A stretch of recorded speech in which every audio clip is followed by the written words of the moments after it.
¿Es el asesino más prolífico de Rusia? Cuando dio el último martillazo, Alexander Pichushkin supo que la había matado. Estaba muy familiarizado con la sensación del acero inoxidable contra un cráneo machacado. Se había convertido en maestro de su oficio. Matar era ya fácil y menos gozoso para el maníaco del parque Pizza. Ella cayó al suelo tras el rotundo primer golpe, pero el segundo y el tercero fueron los que sellaron su aciago final. Como en otras ocasiones, él había tenido cuidado de atacar desde atrás, para asegurarse de que su ropa quedara libre de cualquier salpicadura de sangre que pudiera relacionarlo con el asesinato. Antes de caminar a casa por el parque que había convertido en su propio cementerio personal, insertó metódicamente una botella de vodka en el cráneo agrietado. En ese momento ni sabía ni imaginaba que sería su última oportunidad para realizar tan extraño ritual. En su mente era un padre dando una nueva vida a sus víctimas. Simplemente no podía dejar de matar. Marina Moskaliova trabajó un tiempo con el asesino en un supermercado local y una tarde había quedado en salir a caminar con él después de la jornada. No tenía ninguna razón para sospechar nada malo, pues él siempre había sido agradable con ella y no le incomodaba hacerle compañía. Le dijo a Alexander que había dejado una nota a su hijo diciéndole dónde había ido y con quién. La alarma saltó en su cabeza, pero no era más que un susurro en comparación con sus pensamientos sanguinarios. Quería y necesitaba matar, así que Marina tenía que morir.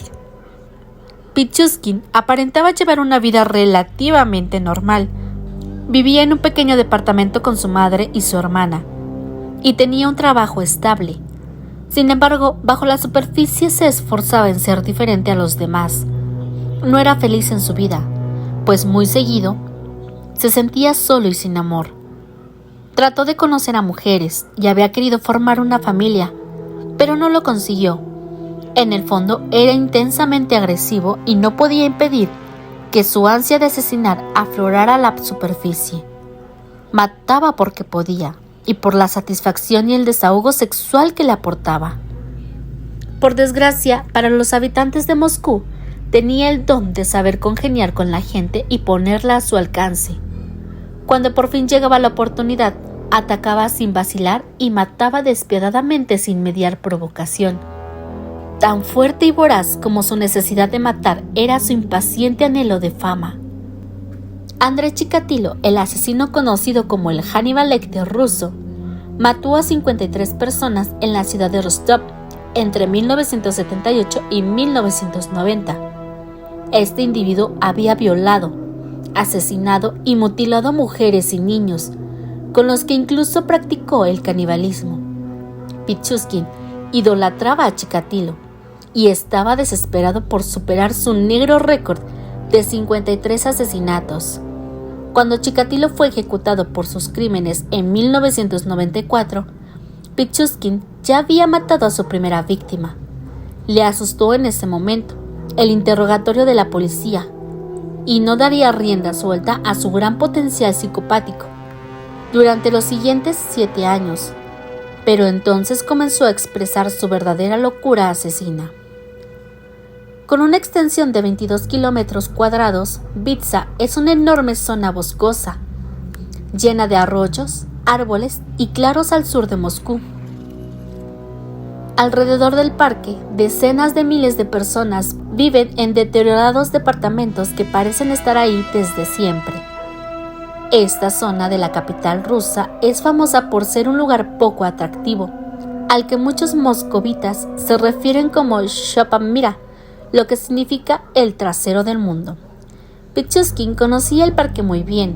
El hábil asesino tenía una memoria prodigiosa que retenía en su mente un mapa detallado de las numerosas pasarelas, arroyos y alcantarillas de la zona. Usó sin cesar esa habilidad cuando empezó a matar con más frecuencia, y sabía que alcantarillados eran los menos visitados. Esto le permitía ahorrar tiempo en los asesinatos, pues atraía a sus víctimas a una de las alcantarillas antes de atacarlas de repente. A medida que se incrementaba su matanza, iba ganando en rapidez, y al fin se salió con la suya.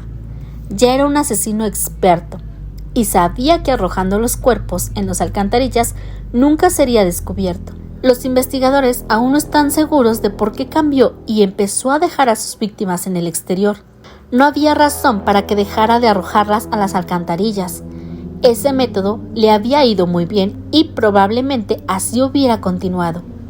La teoría más aceptada es que Pichuskin quería que el mundo supiera de sus asesinatos, y la manera más fácil era dejar que los cuerpos fueran descubiertos. Ya había perfeccionado su técnica asesina y podía centrarse en evitar ser detectado, que era una amenaza real, ahora que sus víctimas sí eran expuestas y encontradas. Cuando la policía halló el cadáver de Nikolai, de 31 años, Pichuskin había sido capaz de matar sin dejar ningún rastro forense. Sin embargo, este asesinato había sido sutilmente diferente. Cuando lo golpeó en la cabeza con su martillo, Nikolai se mantuvo en pie y enseguida comenzó a huir. El homicida lo persiguió y lo golpeó una y otra vez con el martillo, forzándolo finalmente a caer al suelo. Ambos empezaron una azorosa pelea que terminó a solo 30 metros de una concurrida calle. A pesar de la valentía y determinación de Nikolai, el asesino fue implacable, y golpeando una y otra vez hasta que su víctima cayó, quedando en posición fetal y murió. Durante el juicio, Pichuskin revelaría que algunas personas lo habían presenciado, pero no se acercaron. Para los pacientes no sería más que otra violenta pelea. Así que el asesino se alejó tranquilamente de la escena y pasó unos 40 minutos limpiando la sangre de su piel y ropa. La policía y un equipo grande de investigadores trabajaron sin descanso para dar con el asesino y difieren ligeramente los informes sobre lo que llevó a su captura y al final de su cruel frenesí. Unos sugieren que efectivamente Marina había dejado el nombre y número de Pichuskin a su hijo, para que supiera con quién había ido y para poder contactarla en caso de emergencia. Cuando el hijo llamó al asesino al ver que su madre no regresaba a casa, este le dijo que no la había visto en 2 meses. Otros informes mencionan un billete de metro que fue encontrado en el cuerpo de Marina, el cual llevó a revisar las cintas de vigilancia y a identificarlo acompañando a la víctima. De cualquier manera, cuando sucedió su detención, Alexander ya sabía que el fin estaba cerca y no resistió al arresto cuando la policía llamó a su puerta. Durante su interrogatorio reveló muchos detalles escabrosos sobre los asesinatos, algunos de los cuales eran desconocidos para los investigadores. Lo disfrutó, se sintió orgulloso de exhibir finalmente la verdadera magnitud de su genio. Saboreaba la atención de los policías mientras se adentraba en su mundo sádico. El investigador en jefe, Andrei, tenía la tarea poco envidiable de analizar con Pichuskin cada paso de cada muerte, y se dio cuenta de que sí, aparentaba asombro, el asesino sería capaz de dejar de revelar todos los oscuros secretos que había guardado dentro durante tantos años. Tiempo antes de su detención, una tarde veía las noticias con su madre y su hermana menor.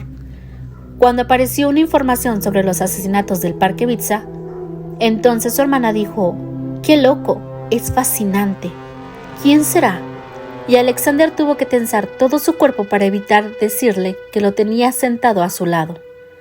Pichuskin no se resistió mucho a revelar cuántas personas había matado, sino que decidió contárselo a su interrogador como si nada. Cuando dijo que había sido 61 las víctimas, la policía no tuvo más remedio que tratar de averiguar quiénes eran todas y cada una de esas personas, y si el homicida estaba diciendo la verdad. Un enorme equipo forense se trasladó a su departamento en busca de pruebas, y lo que encontraron fue intrigante. Un tablero de ajedrez con un número pegado en cada cuadrado que sugería que sí había matado a 61. Sin embargo, no era suficiente evidencia. La policía necesitaba dar con los cuerpos para culparlo de cada uno de sus crímenes. Que arrojara tantos cadáveres en el alcantarillado hacía imposible que la policía recuperara pruebas, y aún menos los cuerpos. Dicho sistema extendió muchos kilómetros por todo el sur de Moscú. Es una red enorme y compleja que llevaría décadas registrar en su totalidad. A lo más que la policía pudo llegar fue a simular lo que sucedía cuando se dejaba caer un cadáver, arrojando un maniquí de la misma manera que Pichulski tiró a sus víctimas, y lo que descubrió fue que la alta presión del agua destrozó el maniquí de inmediato, por lo que es probable que las víctimas fueran despedazadas en cuestión de segundos. Muchos tomaron a Pichulski por un absoluto demente, pues ningún hombre cuerdo sería capaz de cometer tales atrocidades y en una cantidad tan elevada. Pero lo cierto es que no era así. Cada psicólogo que conoció y evaluó a Alexander estuvo de acuerdo en que su mente estaba sana. El hecho era que simplemente le encantaba matar. No tenía ningún motivo real.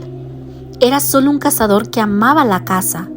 Y aunque puso cuidado en cada uno de sus asesinatos, lo espeluznante es que ni siquiera sabía de verdad cuánta gente mató, pues dijo a los investigadores que no se detuvo tras completar el tablero de ajedrez. En sus palabras, una vida sin asesinato es como una vida sin comida.